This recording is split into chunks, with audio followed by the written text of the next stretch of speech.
Hello guys, मैं जितेंद्र तिवारी एक बार फिर से आपका अपने यूट्यूब चैनल ड्रीम पुलिस पर स्वागत करता हूं। और जैसा कि आप जानते हैं कि लगातार हम लोग हिस्ट्री के वीडियोस डाल रहे हैं, हिस्ट्री की क्लासेस हो रही हैं, साथ ही साथ आपको हिंदी की भी क्लासेस डेली मिल रही हैं। ओके, तो इस तरीके से जो मेजर सब्जेक्ट हैं वो आपके चल रहे हैं और फ्री ऑफ कॉस्ट, इसका कोई पेमेंट नहीं है। और पेमेंट वाली बैच लेना चाहते हैं तो ऑलरेडी पेड बैचेस भी चल रही हैं, सामान्य हिंदी और जीएस दोनों की, तो उनको भी आप ज्वाइन कर सकते हैं। ओके, तो आज हम हिस्ट्री में नेक्स्ट टॉपिक पढ़ाएंगे। आप जानते हैं कि 6 सेंचुरी बीसी में, छठी शताब्दी ईसा पूर्व में या 600 ईसा पूर्व के करीब, 600 बीसी के करीब दो धर्मों का उदय होता है। दो धर्म ओरिजिनेट करते हैं, एक था जैन धर्म और दूसरा था बौद्ध धर्म। कई बार दोस्तों एग्जाम में पूछा गया प्रश्न है कि ये बताइए कि जैन धर्म और बौद्ध धर्म में कौन सा धर्म पुराना है। 99.99% लोग कंफ्यूज हो जाते हैं, जो मेरी तरह है ना, या हमसे जो पढ़े हैं, या हम भी जिससे पढ़े हैं, ऐसे लोग ही कंफ्यूज नहीं होते हैं। भावनाओं को समझना है आपको। ओके, तो आप भी कमेंट में जरूर बताना कि जैन धर्म और बौद्ध धर्म में कौन सा धर्म पुराना है। क्लास की लास्ट में मैं भी बताऊंगा, तो जब तक थोड़ा सा सस्पेंस बना रहना चाहिए ना, नहीं तो कैसे पता चलेगा कि मैं कैसे अलग हूं और आप अलग चैनल पर और अच्छी तरीके से जीके पढ़ रहे हैं। तो कहीं ना कहीं थोड़ा बहुत तो डिफरेंस होना ही चाहिए, और वो मिलेगा भी आपको हमारी क्लासेस में। तो याद रखना, जैन धर्म और बौद्ध धर्म में हम लोग जैन धर्म पढ़ रहे हैं। बौद्ध धर्म की क्लासेस ऑलरेडी मैंने अपलोड कर रखी चैनल पर, वहां से देख लेना। एक उसमें सेगमेंट था अष्टांगिक मार्ग, 8 फोल्ड पाथ, जो उस टॉपिक में मेंशन नहीं कराया गया था। आप लोगों की रिक्वेस्ट पर हमने उसको भी अपलोड कर दिया है चैनल पर। तो इस तरीके से कंप्लीट बौद्ध धर्म हो गया है। बौद्ध धर्म से सारे क्वेश्चंस उसी टॉपिक से आएंगे। तो एक बार बौद्ध धर्म आप पढ़ लेना, फिर भी कहीं पे कोई डाउट होता है तो तुरंत आप कमेंट करना, निसंकोच आपके कमेंट का आंसर आप तक पहुंचाया जाएगा। तो बौद्ध धर्म हो गया है, हम लोग जैन धर्म करते हैं। तो याद रखना, जैन धर्म में क्या है कि लोग बताते हैं कि जैन धर्म के संस्थापक के फाउंडर महावीर स्वामी थे। ऐसा नहीं है। Who was the founder of Jainism, Jain धर्म के का संस्थापक? तो याद रखना, ऋषभ देव थे। जो जैन धर्म है उसमें भगवान को तीर्थंकर कहा जाता है। तो हिंदी इंग्लिश दोनों में कर सकते हैं। क्या कर सकते हैं आप? तीर्थंकर, तीर्थंकर। याद रखना, भगवान को क्या कहा गया है? भगवान को, गॉड को क्या कहा गया है? तीर्थंकर कहा गया है, ये याद रखना। तो पहले तीर्थंकर कौन थे? ऋषभ देव। तो ओब्वियसली वही क्या होंगे? जैन धर्म के संस्थापक भी होंगे। तो कोई आपसे पूछे who was the founder of Jainism, तो तुरंत आपको महावीर स्वामी नहीं बल्कि क्या बताना है? ऋषभ देव बताना है। हाँ, वो बात अलग थी कि जो 24वें तीर्थंकर थे, कौन से तीर्थंकर थे? 24वें तीर्थंकर थे, या अंतिम तीर्थंकर थे जैन धर्म के, वो थे महावीर स्वामी, जिनके समय में जैन धर्म अपने पीक पॉइंट पर पहुंचता है, अपनी पराकाष्ठा पर पहुंचता है। तो सबसे ज्यादा प्रचार और प्रसार जैन धर्म का किस तीर्थंकर के समय हुआ? तो महावीर स्वामी। महावीर स्वामी को हम जैन धर्म का वास्तविक संस्थापक मानते हैं। तो Mahavir Swami is known as a real founder of Jainism. तो वास्तविक संस्थापक महावीर स्वामी, जबकि संस्थापक केवल फाउंडर पूछेगा तो ऋषभ देव। हुआ क्लियर? तो जी ये पार्श्वनाथ कौन है? पार्श्वनाथ वाज 23rd तीर्थंकर, ये 23वें तीर्थंकर थे। और ऋषभ देव फर्स्ट, प्रथम तीर्थंकर थे। हुआ क्लियर क्या? तो पूरे 24 के 24 तीर्थंकर आपको नहीं याद रखना है, आपको केवल 3 याद रखना है, जहां से एग्जाम्स में प्रश्न आते हैं। हाँ, अगर आपको पीजीटी करना है या हिस्ट्री ऑप्शनल वगैरह या आईएएस पीसीएस नेट जेआरएफ की तैयारी करना है तो हम उस लेवल का भी पढ़ाएंगे, लेकिन वो सेगमेंट अलग होगा, वो फिर पेड बैच होंगी और वो प्लेटफॉर्म भी दूसरा होगा। यहाँ पर हम लोग जनरल कंपटीशन की तैयारी कर रहे हैं, जहां पर सभी वनडे एग्जाम्स में जो हिस्ट्री का जो बोरिंग सेगमेंट है, जो लोग इतना ज्यादा डरते हैं हिस्ट्री के कुछ सब्जेक्ट से, कुछ स्पेशली टॉपिक से, ओके, हिस्ट्री के कुछ पॉइंट से, कहीं ना कहीं कुछ टॉपिक से, कुछ सेगमेंट से लोग बहुत ज्यादा डरते हैं। उस अंतिम सेगमेंट पर भी आपका कमांड होने जा रहा है और एंशिएंट हिस्ट्री जैसे सेगमेंट को हम लोग कंटिन्यू कर रहे हैं और आप लोगों का बहुत ज्यादा कोऑपरेशन भी मिल रहा है, प्यार भी मिल रहा है,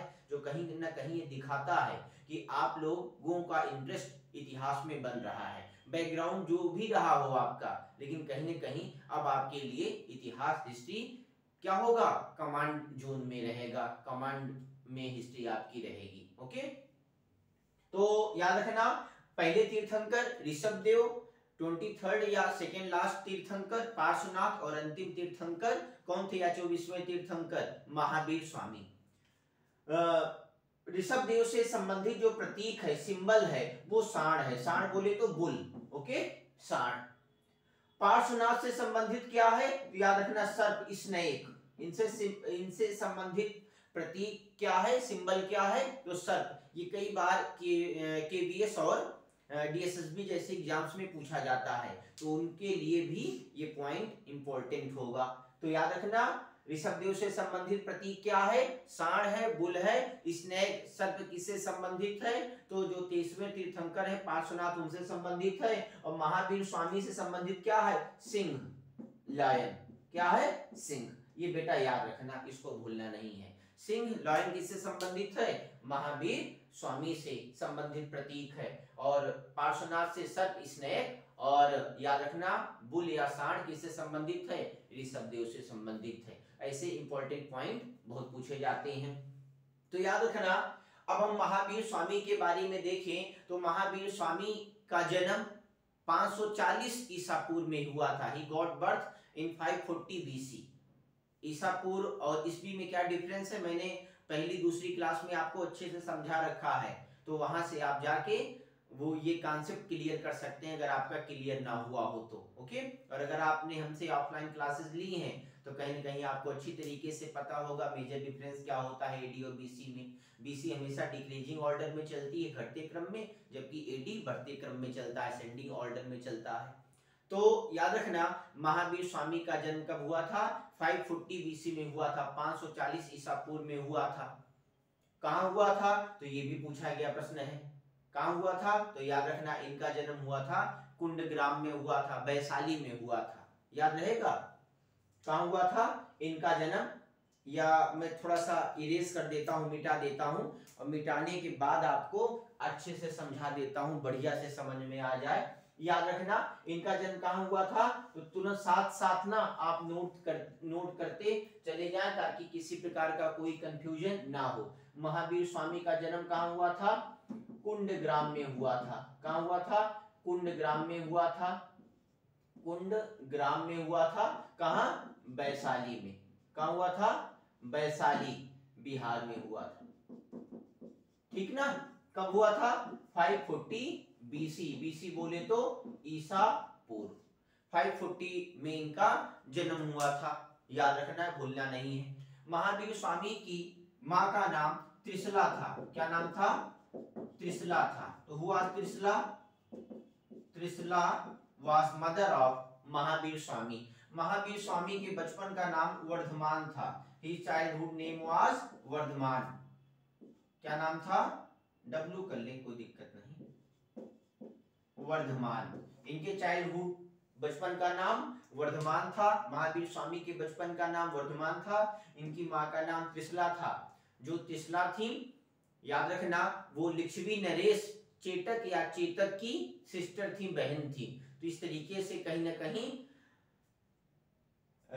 महावीर स्वामी का संबंध मगध साम्राज्य से भी था। नेक्स्ट टॉपिक अपना मगध साम्राज्य होगा, मगध एम्पायर होगा। तो चेतक किस, ये त्रिशला जो थी किसकी बहन थी, तो याद रखना लिच्छवी नरेश, मगध साम्राज्य के अंतर्गत ही आता था। लिच्छवी नरेश चेतक या चेतक की बहन थी, सिस्टर थी त्रिशला।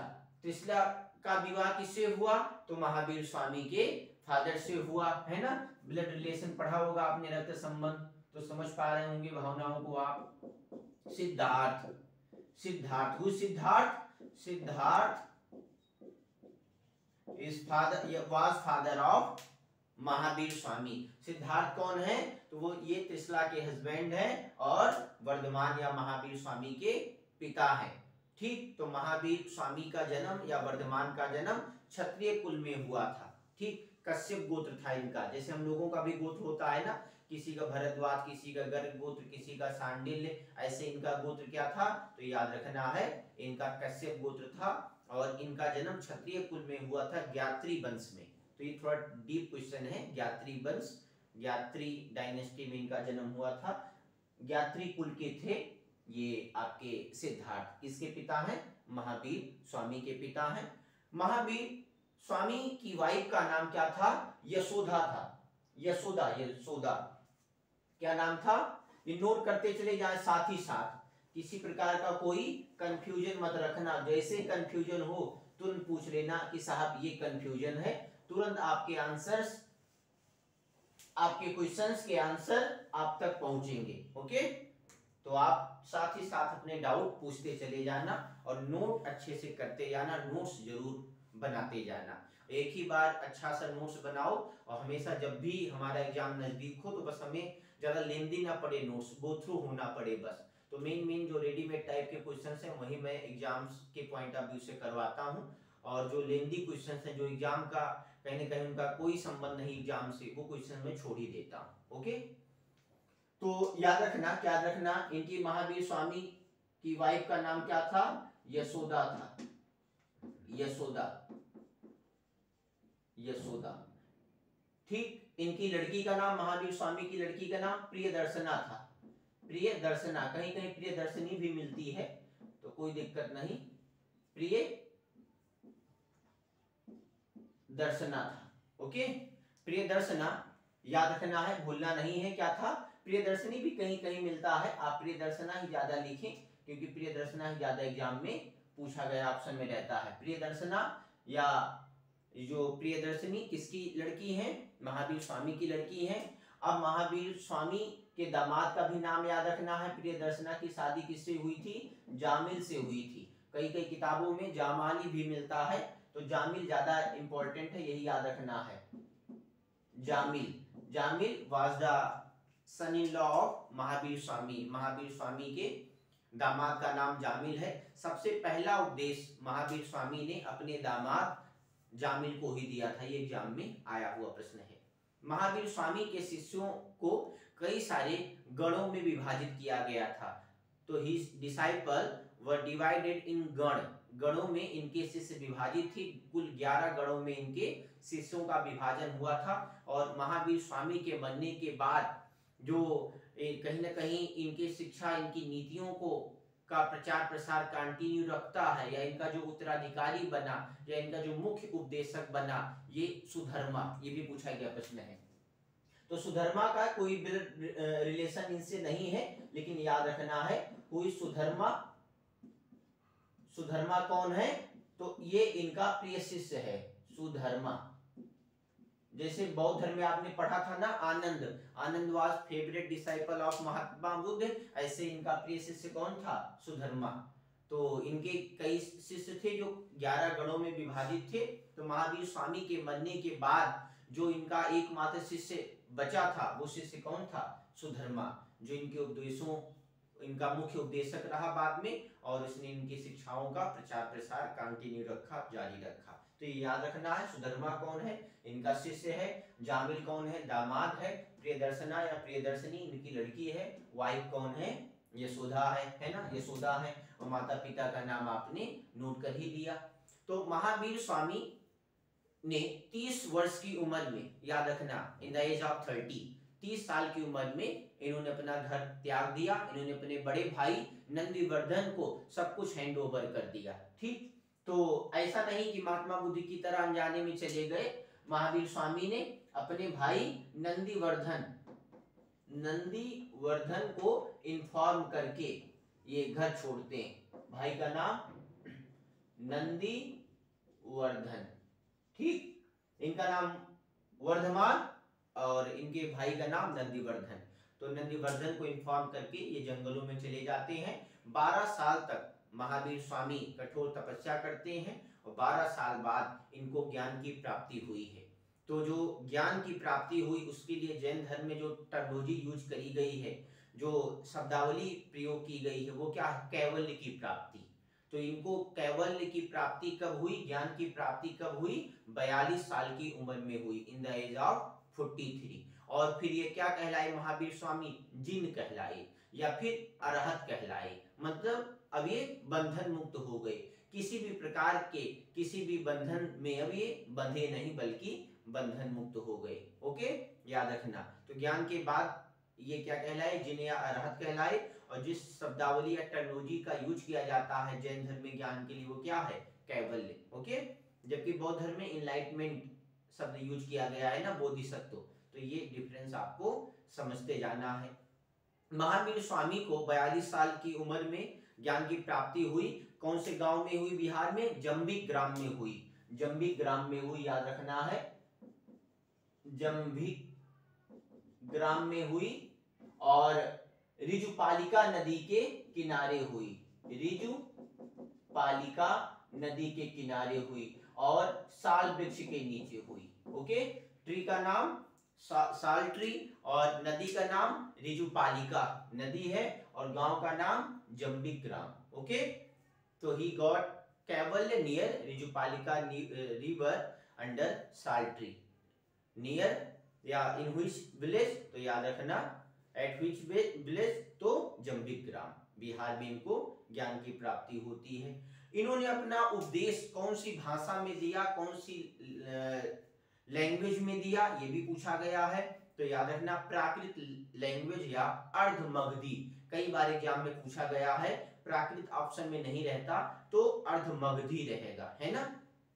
तो इन्होंने he gave his sermon in which language, तो he gave his sermon in Prakrit language, Prakrit भाषा में इन्होंने अपना उपदेश दिया।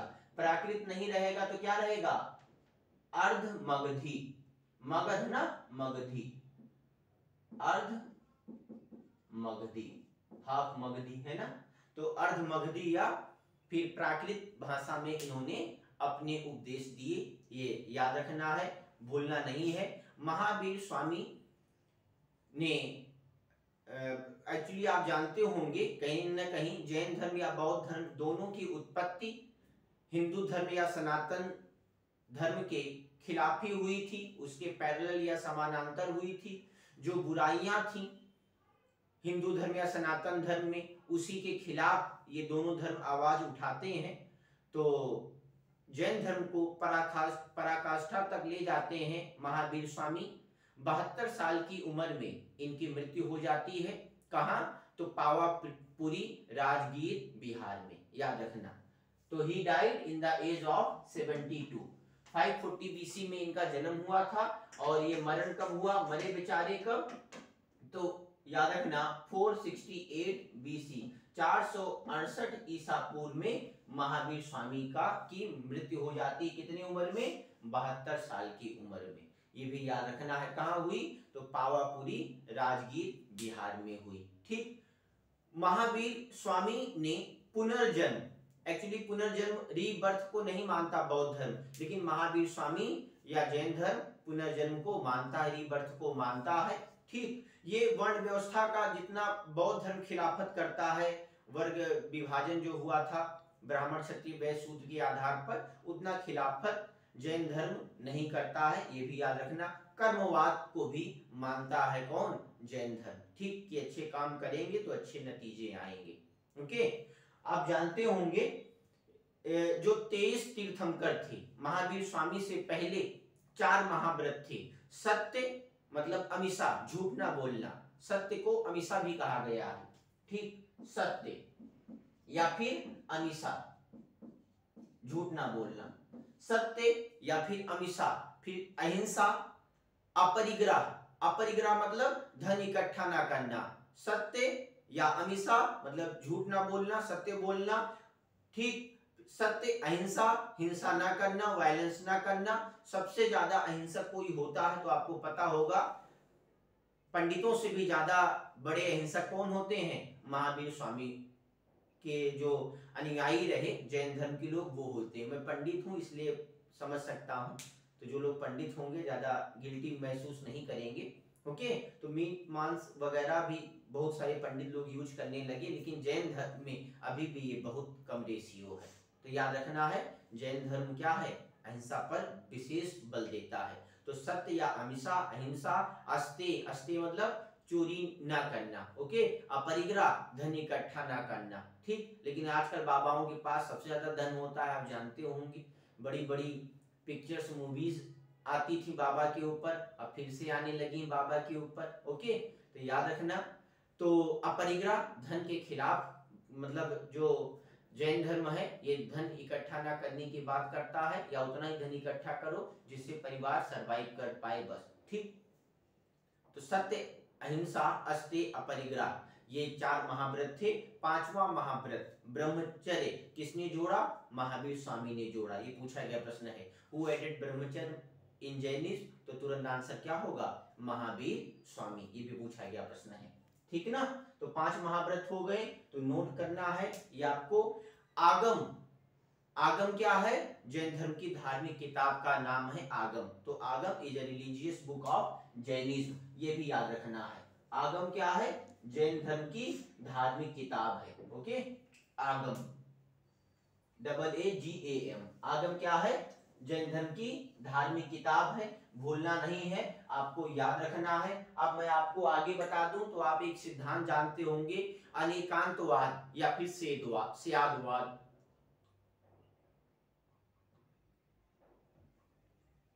ये क्या है भाई, अनेकांतवाद या स्यादवाद, तो थोड़ा डीप है।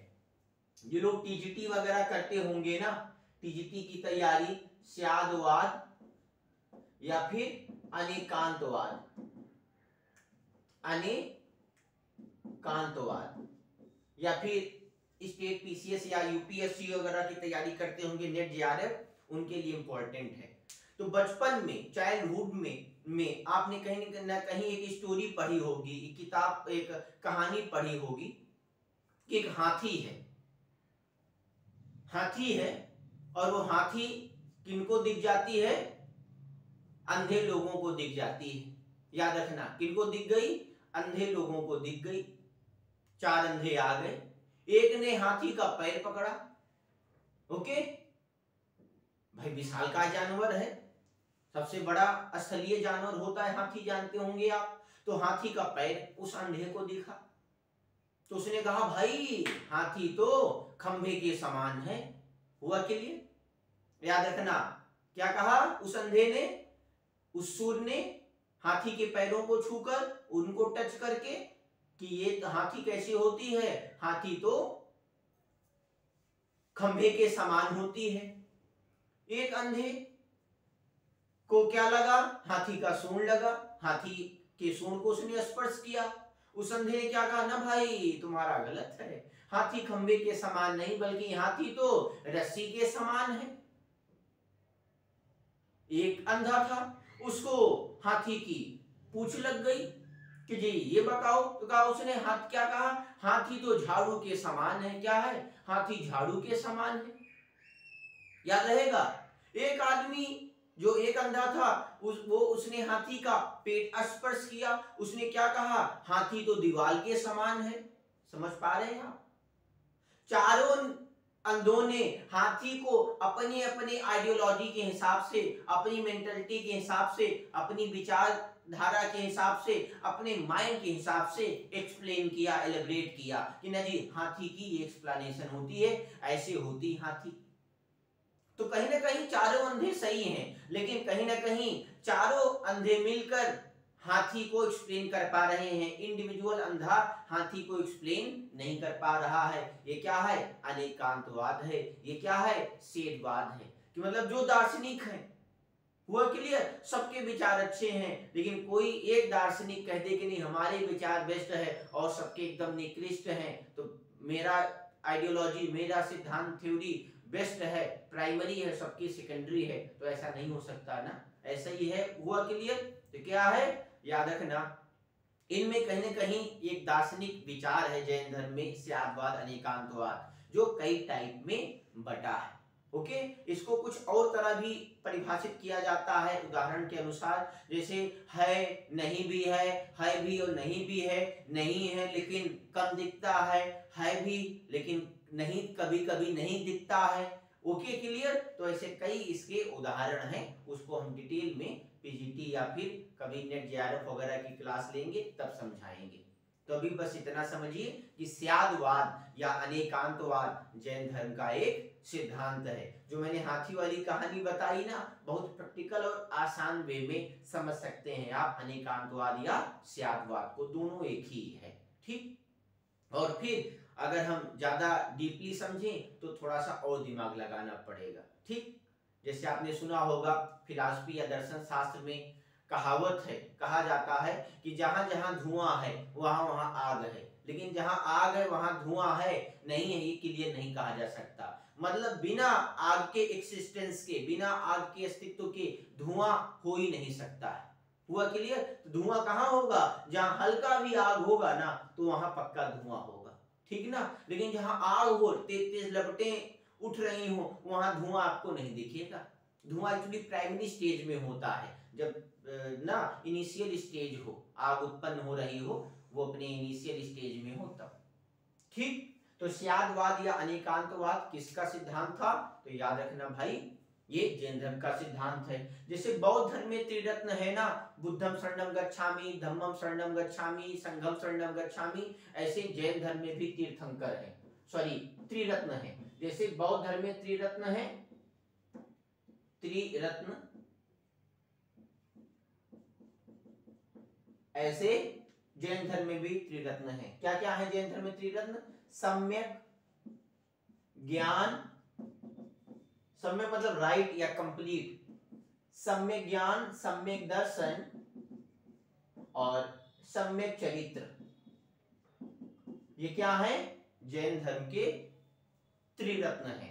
ठीक। तो त्रिरत्न ऑफ जैनिज्म, तो सम्यक ज्ञान, सम्यक दर्शन और सम्यक चरित्र। ठीक। तो जैन धर्म बौद्ध धर्म के अपेक्षाकृत छोटा सा टॉपिक है, लेकिन जितने भी इंपॉर्टेंट पॉइंट इसमें बनते हैं वो मैंने आपको बता दिया। एक पॉइंट और याद रखना कि महावीर स्वामी के मरने के बाद जैन धर्म टूट जाता है, दो संप्रदायों में बढ़ जाता है। जैसे बौद्ध धर्म बढ़ जाता है ना हीनयान महायान में, तो मैंने एक्सप्लेनेशन पूरी बता रखी हीनयान महायान की, ऐसे ही आपको समझना है जैन धर्म के बारे में भी। जैन धर्म दो संप्रदायों में बढ़ जाता है, श्वेतांबर, श्वेतांबर और दिगंबर, याद रहेगा। ये जी श्वेतांबर कौन है, श्वेतांबर और फिर दिगंबर। तो श्वेतांबर कौन है, वो लोग जो सफेद कपड़े पहनते हैं, और दिगंबर कौन है, जो कपड़ों का परित्याग करते हैं। दिगंबर जो आकाश को ही अपना कपड़ा मानते हैं, जो क्या रहते हैं, नग्न रहते हैं। हुआ क्लियर। तो बड़े बड़े जैनियों का अगर आपने स्पीच सुना होगा, इनके समागम में गए होंगे, आपने देखा होगा, तो आपने देखा होगा कि पलथी मारे एकदम बैठे रहते हैं एक पार्टिकुलर पोजीशन में, बाबा वगैरह। तो ये जैन धर्म में आपने देखा होगा। ठीक। देखा तो होगा आपने हिंदू धर्म सनातन धर्म में भी जो नागा साधु वगैरह होते हैं। तो याद रखना दिगंबर जो कपड़ों का परित्याग करते हैं और श्वेतांबर जो कपड़े पहनते हैं। ठीक ना। सबसे ज्यादा बल किस पर देता है, अहिंसा पर देता है जैन धर्म। अब मैंने एकदम शुरू में जो प्रश्न पूछा था स्टार्टिंग में कि कौन सा धर्म पुराना है, जैन धर्म या बौद्ध धर्म, तो आंसर मिल गया आपको जैन धर्म। बहुत लोग बौद्ध धर्म बता देते हैं, गलत। बौद्ध धर्म से पहले जैन धर्म चल रहा था, और मैंने बताया ना ऋषभदेव पार्श्वनाथ ये सब थे ना 23 तीर्थंकर। तो जैन धर्म और बौद्ध धर्म में कौन पुराना है, जैन धर्म पुराना है।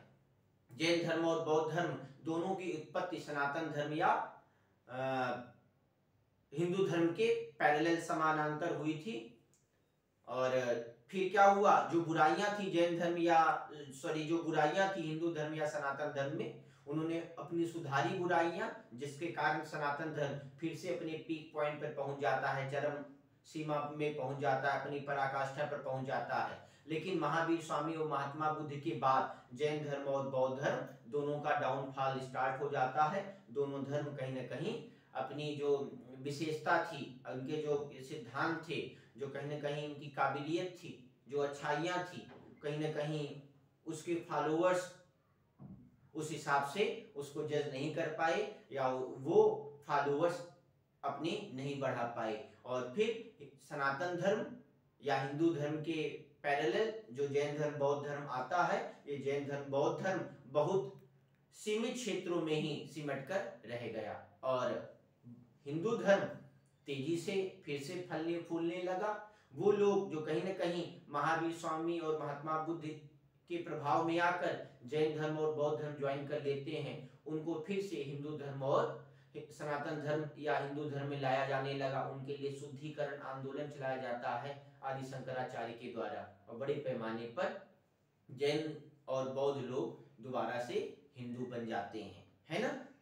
तो भारत तो ऐसा देश है जहाँ पर कई धर्म रहे हैं और रहते हैं। भारत कोई विशेष धर्म या संप्रदाय को कभी ना तवज्जो देता है ना निग्लेक्ट करता है, ठीक। तो सर्वधर्म भाव या वसुधैव कुटुंबकम वाली थिंकिंग है हमारे इंडिया की, भारत की। ओके, तो आज आपको आशा करता हूं कि जैन धर्म से संबंधित सारे क्वेश्चंस क्लियर हो गए होंगे। फिर भी कोई क्वेश्चंस अगर क्लियर ना हुआ हो तो क्वेश्चन करके आप उनके आंसर्स दे सकते हैं। आपको वीडियो अच्छी लगी हो, लाइक करने में कंजूसी नहीं करनी है, और आपको सब्सक्राइब जरूर करना है अगर नए हो तो, और पुराने हो तो 2-4-5 लोगों में शेयर करना है। तो पुराने लोगों की भी ड्यूटी रहेगी कि वो अपने दोस्त यार में शेयर करेंगे और नए लोग सब्सक्राइब करेंगे। मिलते हैं हम लोग नेक्स्ट क्लास में, मगध साम्राज्य पढ़ाया जाएगा। तो आज के लिए इतना ही, ये पूरा पॉइंट नोट कर लें, और कहीं भी कोई भी डाउट हो तो आप